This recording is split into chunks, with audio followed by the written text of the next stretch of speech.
Imagina a fusão corporativa definitiva no mundo da política. Uhum. De um lado, a gente tem, tipo, um banco tradicional gigante, sabe aquele com agência em tudo que é esquina do país? Uma estrutura super pesada e uma base de clientes imensa? Sim, a velha guarda, né? Isso. E do outro lado, a gente tem uma daquelas fintechs super ágeis, focadas em tecnologia, com todo aquele discurso moderno de eficiência, corte de gastos, planilhas impecáveis. Aquele perfil bem Faria Lima. Exatamente. O que o material da nossa análise de hoje revela é basicamente a versão política dessa exata transação corporativa. É o rascunho de uma aliança gigante entre o Partido Liberal, o PL, e o Partido Novo. E não é qualquer aliança, né? Não mesmo. Eles estão desenhando uma chapa presidencial encabeçada pelo senador Flávio Bolsonaro com o governador Romeu Zema de vice. É um mergulho profundo nos bastidores de como essas forças estão se organizando muito antes de qualquer campanha oficial começar. E olha, essa arquitetura que surge desses áudios e transcrições é fascinante, porque meio que subverte aquela ideia que muita gente tem de que eleição só começa quando o debate passa na TV, sabe? Nossa, sim, muito longe disso. Pois é. Os documentos que a gente vai investigar hoje mostram que a fundação dessa casa já está sendo concretada e bem longe dos olhos do grande público.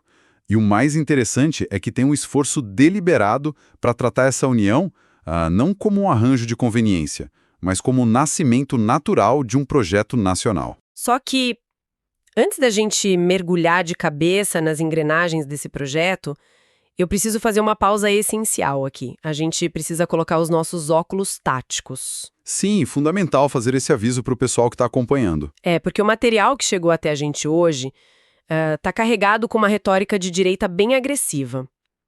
Tem críticas severas ao PT, tem ataques frontais ao atual presidente e pautas ideológicas bastante específicas. Bem fortes, aliás. Muito fortes. Então, para deixar super claro para quem está ouvindo a gente, o nosso papel aqui não é tomar partido.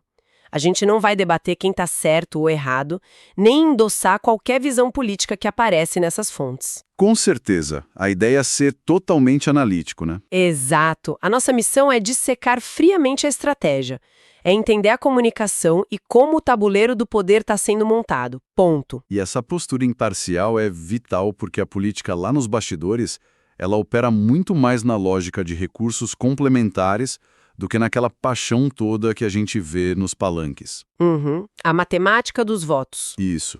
E quando a gente olha para essa proposta de chapa nacional, o cálculo por trás dos nomes do Flávio Bolsonaro e do Romeu Zema ilustra perfeitamente essa busca, sabe? Como assim? Exatamente. Bom, os oradores nos encontros chamam o Flávio repetidas vezes de nosso futuro presidente. Então eles consolidam logo a liderança de massa com o PL, enquanto o Zema, do Novo, é tratado quase como o fiador técnico da operação toda.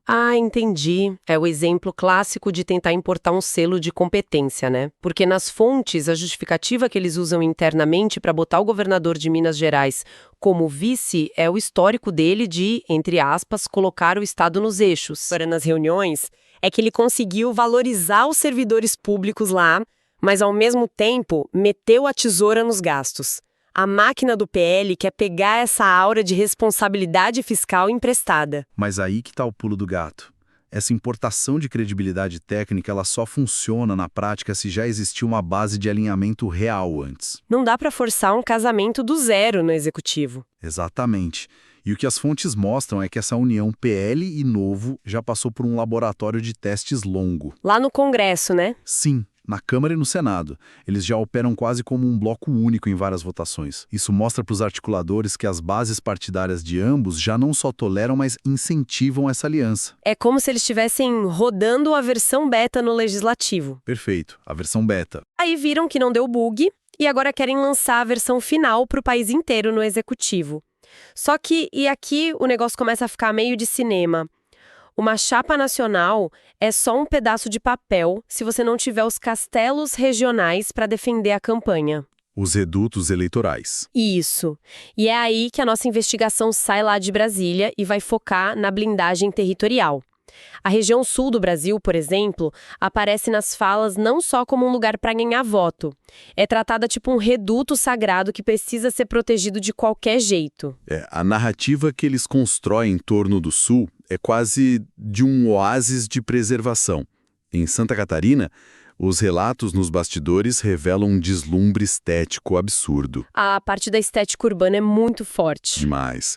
Os políticos descrevem cidades sem nenhuma pichação, as praças perfeitamente cuidadas, um ambiente assim de extrema ordem, e tem até uma passagem engraçada nas fontes. A do queijo, eu ri lendo isso. Essa mesma.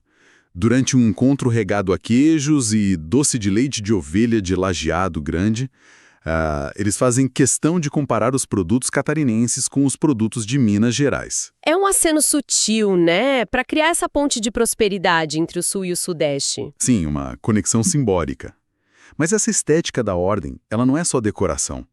Nesse contexto, ela funciona tipo um outdoor político gigante. É a prova física da promessa de gestão que eles querem vender para o resto do Brasil. Mas olha, quando o foco deles passa para o estado vizinho, para o Paraná, o clima muda completamente. Aquela vibe de comer doce de leite em paz some.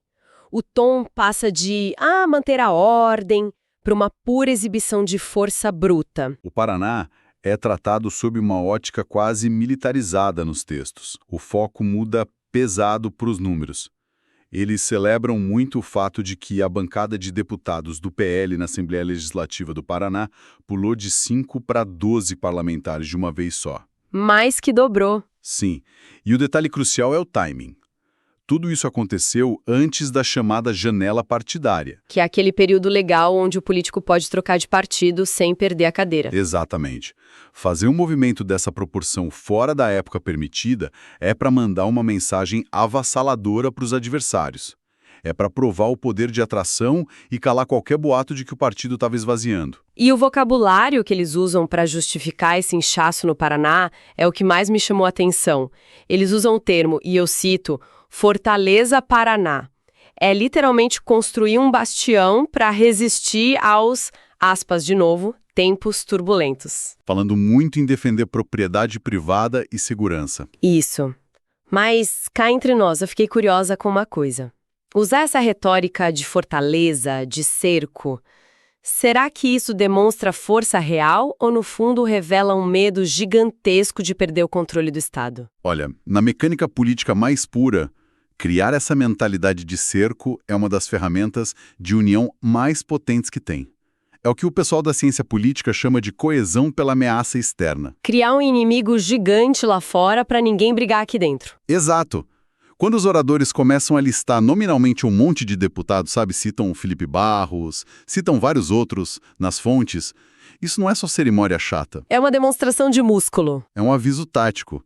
É dizer para os rivais locais, esse território aqui está militarizado, a gente tem voto e tem caixa. É tipo passar uma cerca elétrica em volta do Estado e botar uma placa de não entre. Perfeito. E internamente funciona para sufocar qualquer rebelião. A mensagem é: gente, a esquerda quer destruir a gente, o abismo está logo ali, então abaixa a bola e ninguém questiona o comando. Assim, a tal Fortaleza Paraná vira o pilar seguro da chapa.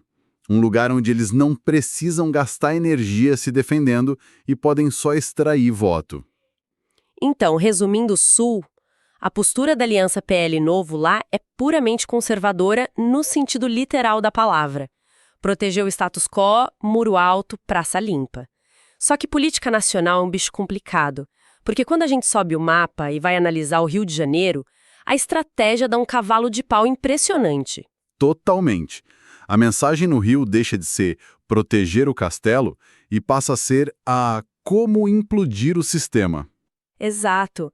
É bizarro como muda. É porque o Rio de Janeiro tem uma gramática eleitoral muito própria, né?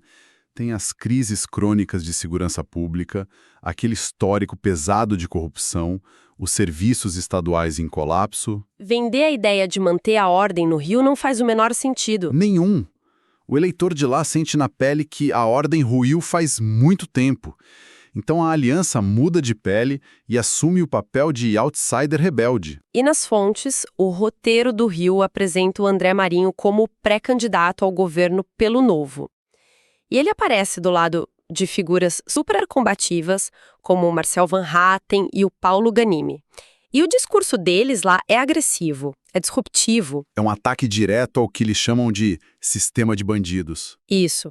Falam de carga tributária sufocante, de perseguição política. Eles estão espelhando a dor, a raiva diária do eleitor rauminense, se posicionando como uma força que vem de fora para fazer uma faxina geral. E essa aparente contradição, né, de ser situação tranquila no Sul e revolução no Rio, isso mostra uma sofisticação tática muito grande.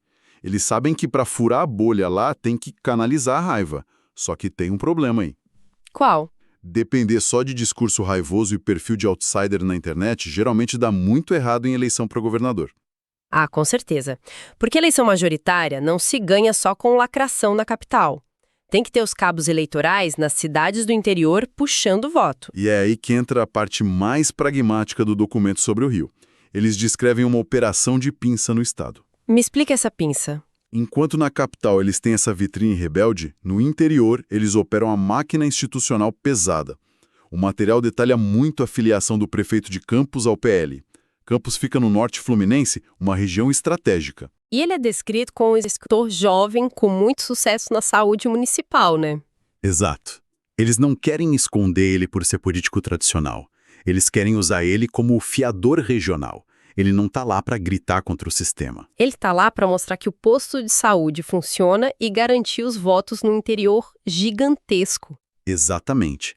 É um equilíbrio super delicado. Pensa na chapa nacional. Eles precisam acomodar o pessoal engravatado das planilhas do Novo, os defensores ferrenhos da ordem no Sul e essa máquina antissistema raivosa no Rio. É muito prato para equilibrar, e isso levanta a grande questão do nosso mergulho de hoje. Para unir abordagens tão diferentes, tem que ter um cimento ideológico muito forte, senão o prédio cai. Se a base for só promessa de eficiência, na primeira briga por orçamento, a aliança esfarela. Sem dúvida.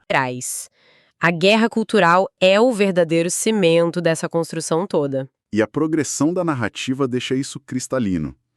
Logo no começo das transcrições, a gente vê a figura do Flávio Bolsonaro recebendo oração em público. E tem destaque para os laços com lideranças religiosas. Sim, mencionou muito uma aliada chamada Simone, que tem uma entrada fortíssima na comunidade católica. Eles batem muito na tecla da defesa da mulher, da feminilidade, da família tradicional. E aí, quando a gente vai para outra ponta ideológica do material, no evento de filiação do Wilker Leão ao Partido Novo, o foco muda. A artilharia vira toda para salas de aula.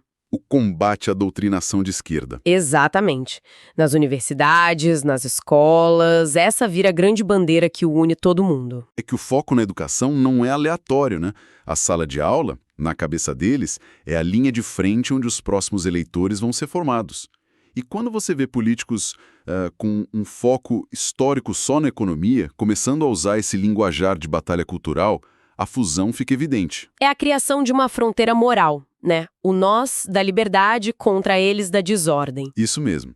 Só que tem um paradoxo gigantesco aí que a gente precisa colocar na mesa. E qual é? Imagina os líderes do Novo, que passaram anos construindo aquela imagem neutra, de gerentes, focados em PIB, matemática, responsabilidade fiscal.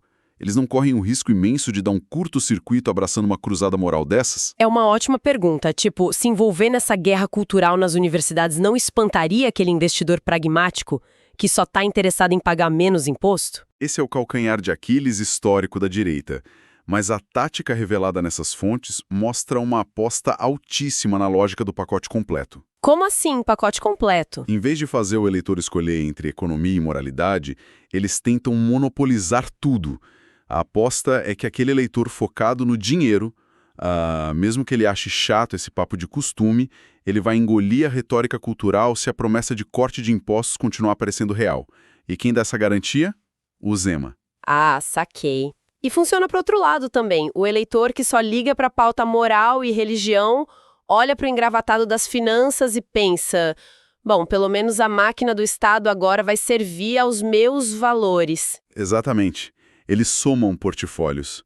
Colocam na mesma mesa grupos que nunca sentariam juntos.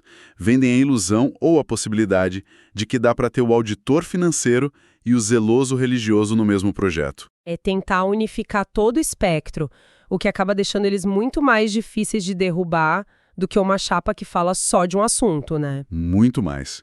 Se a oposição bater no plano econômico, eles puxam o escudo da defesa da família e da moral. E se baterem no conservadorismo exagerado? Aí eles apontam para as planilhas azuis de Minas Gerais e para o crescimento de Santa Catarina. É um sistema defensivo feito para cobrir quase todos os flancos. Nossa, é muito bem amarrado. E isso ajuda a gente a juntar as peças do quadro geral da investigação de hoje. O que a gente mapeou aqui não são só uns discursos perdidos, tem um método muito calculista. Muito. O balão de ensaio de uma chapa Flávio Zema é o selo, né, o topo da fusão. Aí a gente tem a Fortaleza Paraná e o enclave de Santa Catarina garantindo o território.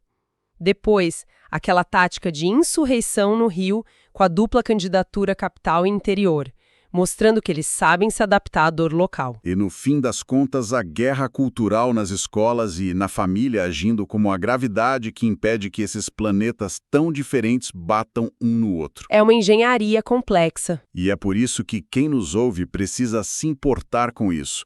Entender de política é muito mais do que só digitar o número na urna em outubro. A compreensão profunda do poder mostra que as nossas opções são pré-fabricadas anos antes. Total. E quem repara nessa movimentação, um prefeito se filiando lá no interior fluminense, um papo sobre queijo e calçada limpa no sul, consegue antecipar a narrativa emocional que vai dominar o país nos próximos anos. É ver o esqueleto do prédio antes dele ser pintado e entregue. E olha, depois de analisar o tamanho e a complexidade da estrutura que essas fontes revelaram, fica uma reflexão impossível de ignorar.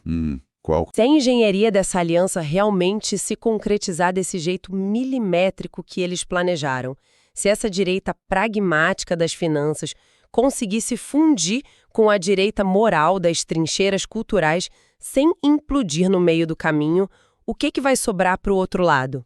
É uma barreira e tanto. Pois é. Que tipo de contranarrativa a oposição vai ter que inventar para conseguir entrar nesse campo de batalha em pé de igualdade? Fica aí a provocação para nossa audiência pensar.